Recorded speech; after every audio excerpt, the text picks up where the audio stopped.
Tagaraw ng taong 2003, sa isang site ng demolisyon para sa road widening sa Quezon City, isang manggagawa ang biglang napasigaw sa takot nang gibain ngang bekhu ang isang lumang pader na semento mula sa gumuhong lupa at bato ay may magkapirasong ang buto na nalaglag.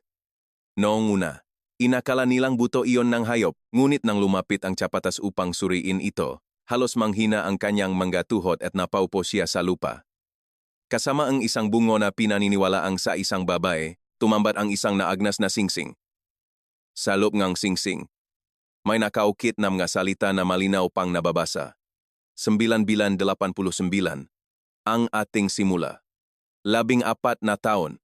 Ito ang habangang panahong itinagungang kung sino ang babaeng ito sa loob ngang pader habang patuloy siyang namumuhay ng normal. Ang nagmamay-ari ngang singsing na ito ay si Isabel Reyes, 28 taong gulang, na nagtapos bilang summa cum laude sa College of Law and Universidad ng Pilipinas, UP, at may napakaliwanag sanang kinabukasan.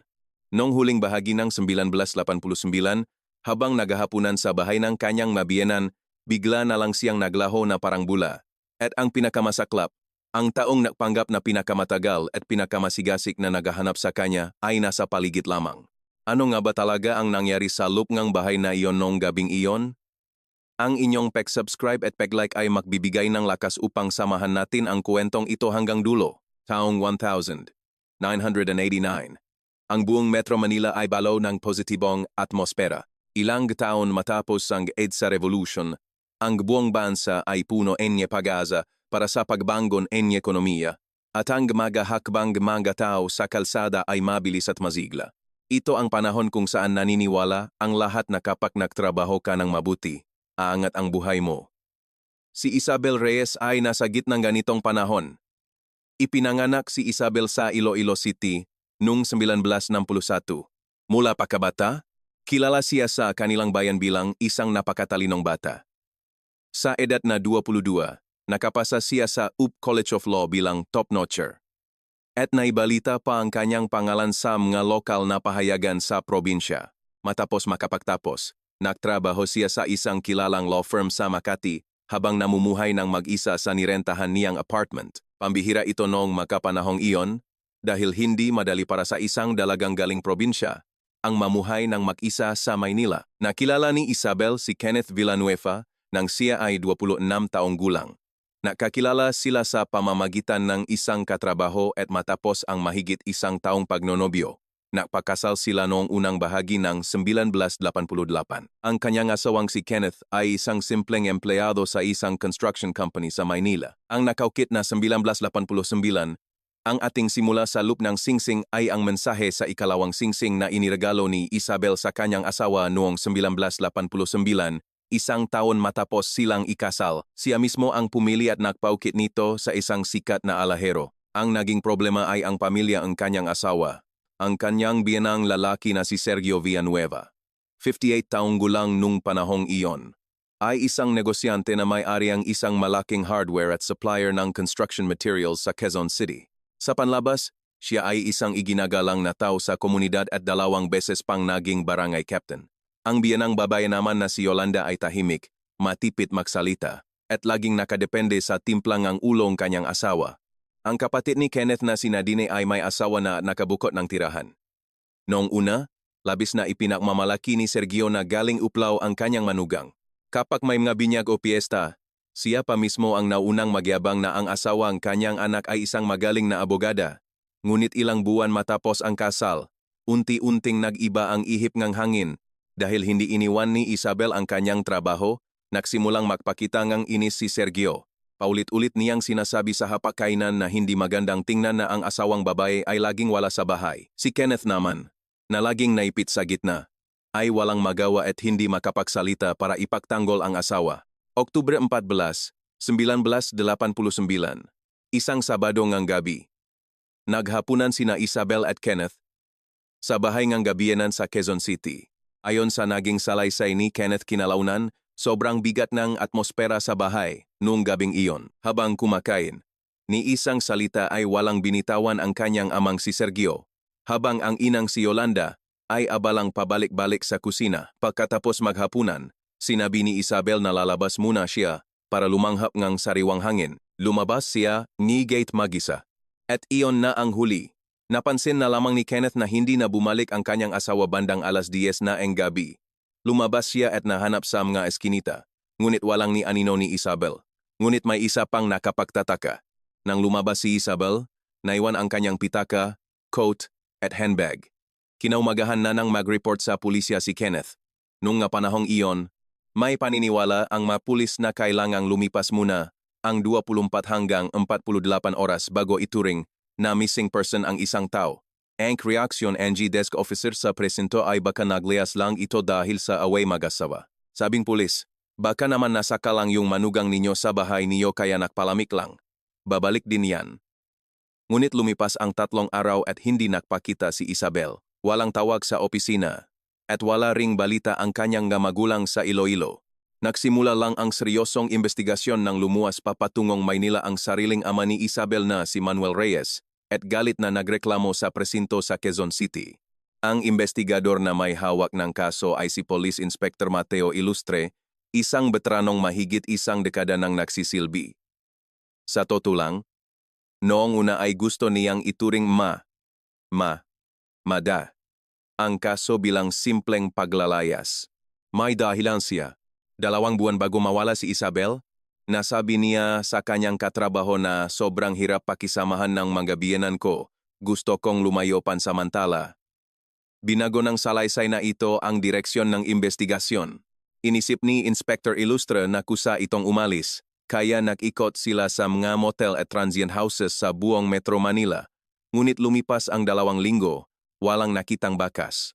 Walang transaksyon sa bangko o credit card, at walang record sa mga terminal ng bus.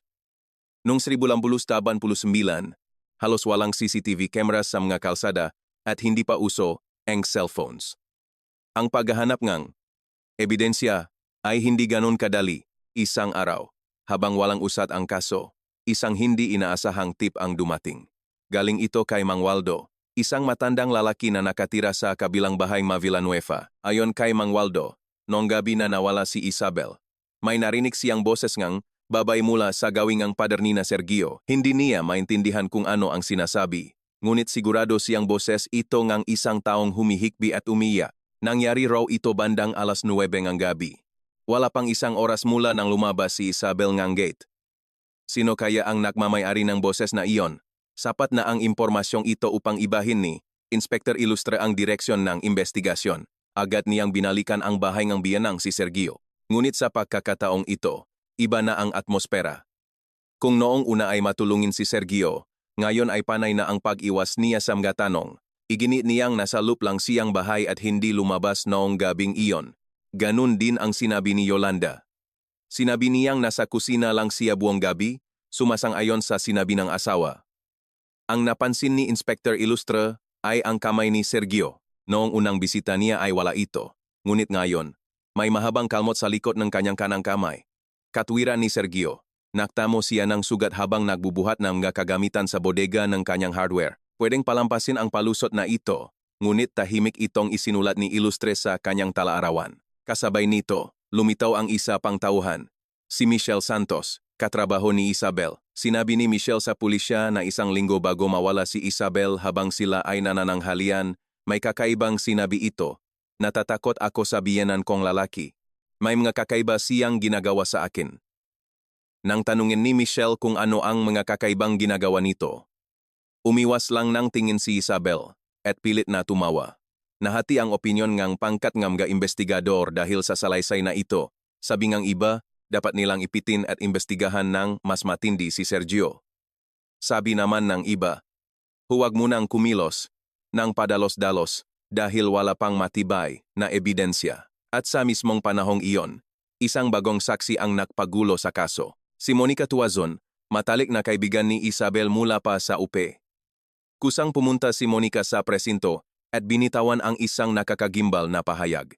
1 buwan bago mawala si Isabel, lihim itong tumawag sa kanya at sinabing, kung sakaling bigla akong mawalan ng komunikasyon, si Sergio ang hanapin mo.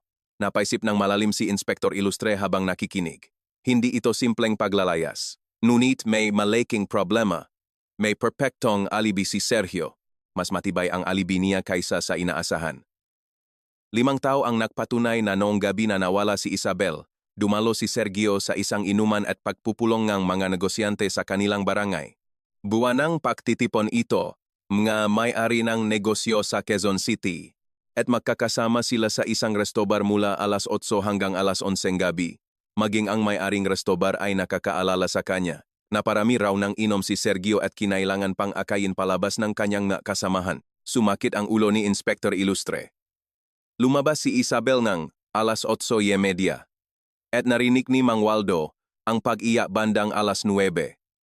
Ayon sa mga saksi, nasa inuman si Sergio sa mga oras na iyon. Tumutukma ang alibi. Pansamantalang inibang ang pulisya ang anggulo. Baka ang mismong asawang si Kenneth ang may sala? Baka hindi masaya ang pagsasama nila? Baka may ibang lalaki ang misis niya? Iba't ibang hinala ang lumabas at sinimulang imbestigahan ang paligid ni Kenneth. Ngunit mula sa isang hindi inaasahang lugar, isang bagong clue ang lumabas. Si Attorney Carlos Miranda, ang manager ng law firm na pinapasukan ni Isabel. Matapos magatubili, maingat na nakuwento si Ot. Miranda siyang pulis. Kalahating buwan bago mawala si Isabel, may isang hindi kilalang middle-aged na lalaki ang nagpunta sa opisina nila. Hinahanap daw nito si Isabel, ngunit nang makita ni Isabel ang lalaki, namutla ito at tila naubusan ng dugo. Nag-usap sila ng sandali sa pasilyo at umalis din ang lalaki, ngunit pagbalik ni Isabel sa kanyang desk, wala itong sinabi ni isang salita. Nang tanungin kung sino ang lalaking iyon, umiling si Ate Miranda. Hindi raw niya alam ang pangalan at walang iniwang calling card. Ngunit may isang detalye siyang natandaan. Sa dibdib ng polo shirt ng lalaki, may nakaburdang logo na karaniwang ginagamit ng mga kumpanyang pangkonstruksyon. Natihilan si Inspector Ilustre nang marinig ito. Tumutugma ito ng eksakto sa uniforme ng hardware at construction supply business ni Sergio. Kahit may alibi, hindi pa tapos ang laban. Sinimulang imbestigahan muli ni Ilustre ang negosyo ni Sergio. Isa itong katamtamang laking hardware at supplier sa Quezon City na may 4 hanggang 5 tauhan. Kinausap ni Ilustre ang mga empleyado isa-isa. Karamihan ay nagsabing mabait daw na boss si Sergio. Ngunit ang pinakamatagaw na empleyado si Hernando Hernan Torres, matapos ang ilang minutong pananahimik, ay naglabas ng nakakagulat na impormasyon. Hindi raw ang mataas na pinag-aralan ni Isabel ang tunay na dahilan kung bakit mainit ang dugo ni Sergio rito. Ayon kay Hernan, labis na nagalit si Sergio nang malaman nitong pinakialaman ng kanyang manugang ang accounting books ng negosyo. Dahil sanay sa batas at papeles si Isabel, minsan nang bumisita ito sa bahay ng biyenan noong day off niya, nagalok itong tulungan silang ayusin ang mga resibo at libro. Sa proseso, may nadiskubre itong mga kwestiyonableng numero at transaksyon. Mula nun, narinig daw mismo ni Hernan na inutusan ni Sergio ang kanyang anak na huwag nang papuntahin ang asawa nito sa bahay. Agad na ipina-check ni Inspector Ilustre ang tax at business records ng kumpanya ni Sergio. Ngunit 1,989 noon. Hindi ganun kadali para sa mga pulis na basta na lang busisiin ang financial records ng isang pribadong negosyo nang walang matibay na warrant. Kailangan ng konkretong ebidensya para makakuhang warrant of arrest o search warrant. Ngunit walang may pakita ang pulisya. Muling nabalaho ang investigasyon. Sa mga panahong iyon, ibinuhos ng ama ni Isabel na si Manuel ang kanyang ipon upang kumuha ng pribadong investigador. Bihira ang ganitong hakbang noon. Ang panggalan NG investigador ay Oscar Navarro, isang dating pulis. Lihim na nag-ikot at nagtanong-tanong si Oscar sa paligid nga, bahay nga Manga Villanueva. Pagkalipas ngang ilang araw, tumawag si Oscar kay Manuel. Mababa at seryoso ang kanyang boses. Nadiskubre niyang ilang araw matapos mawala si Isabel. Ipina-renovate ni Sergio ang pader ng bodega sa likod ng kanilang bahay. 3 araw lang ang itinagal ng trabaho at walang kinuhang tubero o mason mula sa labas. Silang dalawa lang ni Hernan ang gumawa nito. Pagayos ng pader. Mismong araw matapos ang pagkawala. Walang tagalabas na gumawa. Hindi na kailangang maging henyo para maisip kung ano ang ibig sabihin nito. Nang makarating ang impormasyong ito kay Inspector Ilustre, agad niyang ipinatawag muli si Hernan. Nang banggitin niya ang tungkol sa ginawang pader, nanigas ang ekspresyon ng empleyado. Matapos ang mahabang pananahimik, isa lang ang sinabi niya, "Sumunod lang po ako sa utos." Pinilit siya ni Ilustre kung ano talaga ang ginawa nila sa loob ng 3 araw. Sinabi ni Hernan na nilagyan nila ng bagong semento ang loob ng lumang pader. Sabi raw ni Sergio, nasisira na ang dingding dahil sa tagas ng tubig at halumigmig, kaya sumunod lang siya ng walang tanong. Ngunit nang idiin ni, ilustra na eksakto itong nangyari pagkatapos, mawala si Isabel. Yumuko lang si Hernan at hindi na nakapagsalita pa. Problema pa rin ang ebidensya. Hindi sapat ang pagsesementong pader para kasuhan sila. Nag-apply ng search warrant si Ilustre para gibain ang pader, ngunit ibinasura itong ang piskalya. Hindi raw sapat ang hinala lamang. Noong panahong iyon, mahigpit ang batas pagdating sa paghahaluhog sa pribadong pag-ari kung walang matibay na bangkay o murder weapon na nakita. Muling tumama sa pader ang investigasyon at lumipas ang panahon. 6 na buwan ang nagdaan. Nanganganib ng ituring na cold case ang insidente. Tuwing linggo ay pumupunta ang amang si Manuel sa presinto, ngunit lagi siyang inuwing sagot na wala pa ring pagunlad. Ang asawang si Kenneth ay nag-resign sa trabaho at ibinuhos ang buhay sa paglalasing. Ang biyanang si Yolanda ay halos hindi na lumalabas ng bahay at iniwasan na ang mga kapitbahay matapos mawala si Isabel. Ngunit noong unang bahagi ngang 1990, nakaroon ngang maliit na bitak ang kaso mula sa isang hindi inaasahang tao. Ang hipak na si Nadine ay biglang nakipag-ugnayan kay Inspector Ilustre. Dati ay hindi ito nakikipagtulungan sa pulisya. Nanginginig ang boses niya nang sabihing may gusto siyang ipagtapat ng personal. Nang makita sila, mukhang pagod at haggard si Nadine. Yakap ang isang tasang kape. Dahan-dahan siyang naksalita. Noong gabing iyon, umalis ng saklit si Papa. Maikli ang sinabi niya ngunit napakabigat ng ibig sabihin. Ayon sa kanya, sa gitna ng inuman ng mga negosyante, umalis ng halos 30 minuto si Sergio. Napaalam daw itong pupuntang banyo, ngunit sobrang tagal nitong nawala kaya napansin pa itong isa sa mga kasamahan nila. Matagal na raw itong alam ni Nadine pero takot siyang magsalita dahil sa kanyang ama. Agad na ipinatawag muli ni Ilustre ang mga kasama sa inuman noong gabing iyon. Noong una, pinaninindigan nila na naroon lang si Sergio. Ngunit nang idiin ni Ilustre ang 30 minutong pagkawala nito, nag-atubiling tumango si Simon Salgado. May sandali nga siyang nawala, ang tagal niya sa banyo kaya nagbibiruan pa kami noon, hindi lang namin pinansin dahil inuman naman. 30 minuto. Mula sa restobar hanggang sa bahay ni na Sergio, 7 hanggang 8 minuto lang ang biyahe gamit ang sasakyan. Sapat na sapat ang oras, ngunit wala pa ring pisikal na ebidensya. Hindi mapapatunayan ng 30 minutong pagkawala na siya ang pumatay. Pinatawag muli si Sergio. Ngunit kalmado lang nitong sinabi na nagbanyo lamang siya. Ni hindi kumurap ang kanyang mamata. Kasabay nito, kumalat ang isa pang sismis. May nakikita raw na ibang lalaki si Isabel bago ito mawala. Hindi malinaw kung saan galing ang balita, ngunit mabilis itong kumalat sa buong Quezon City. Nakarating ito kay Kenneth at labis itong nagwala. May mga bumubulong na kusa itong nakipagtanan. Sinundan ni Inspector Ilustre ang pinagmulan ng sismis at natuklasan niya na nagsimula ang balitang ito sa mismong paligid ng hardware ni Sergio. May sinadyang magpakalat ng maling impormasyon upang ilihis ang investigasyon. Sigurado si Ilustre kung sino ang gumawa nito. Ngunit ang hinala ay iba sa ebidensya. Dahil sa tagal ngang kaso at kawalang ngang resulta, inilipat si Inspector Ilustre sa ibang departamento ng sumunod na taglagas. Napunta ang kaso sa bagong investigador na walang gaanong interest dito. Unti-unting nabaon sa limot ang minagapapeles NG kaso ni Isabel. Formal itong idineklarang cold case noong 1991, 2 taon matapos siyang mawala. Nang taon ding iyon, na-stroke ang amang si Manuel, na paralisa, at hindi na nakakapunta sa presinto. Ang kanyang ina na lamang ang obrang tumatawag sa mga pulis paminsan-minsan. Ngunit ang sagot ay palaging pareho. Patuloy pa rin po ang investigasyon. Tatawagan po namin kayo kapag may bagong ebidensya.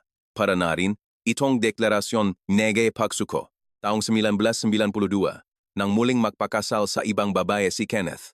Pinag-usapan ito ng mga kapitbahay. Ngunit hindi na ito pinansin ni Kenneth. Si Sergio naman ay nagpatuloy sa kanyang negosyo sa Quezon City at patuloy na naging iginagalang na dating barangay captain na parang walang anumang nangyari.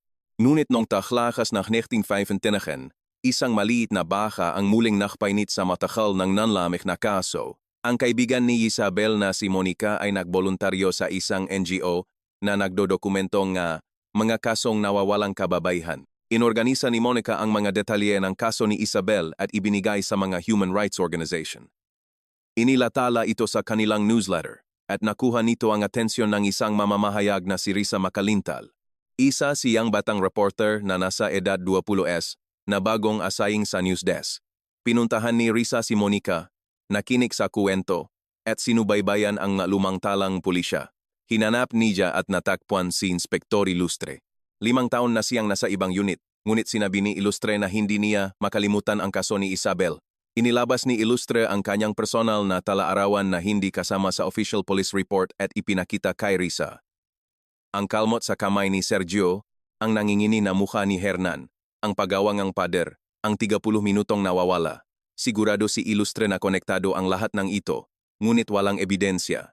At masyado ng maraming panahon ang lumipas. Sa mga nakikinig ngayon, kung natapos dito ang kuwento, hindi ko na sana ito isinasalaysay sa inyo. Mangyaring mag-subscribe at i-like ang video na ito upang masamahan ninyo si Isabel hanggang sa pagtatapos ng kanyang kuwento. Habang naghahanda ang artikulo si Risa, isang hindi inaasahang tawag ang natanggap niya.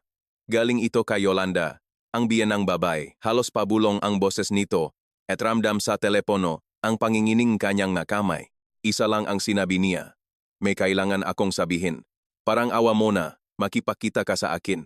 Kinabukasan, nakita sila sa isang maliit na karinderya sa Quezon City. Nauna si Yolanda at nakaupo sa madilim na sulok. Puti na ang buhok nito at butot balat. Nang umupo si Risa, palingalingang tiningnan ni Yolanda ang paligid bago inilabas ang isang lumang sobremula sa kanyang bag. Sa loob nito ay may isang sulat na mismong si Isabel ang sumulat. Ang petsa ay unang bahagi ngang Oktubre 1989, 10 araw bago siya mawala. Nakasulat dito ang sumusunod. May hinihinging kakaiba at nakakatakot ang biyenan niyang si Sergio.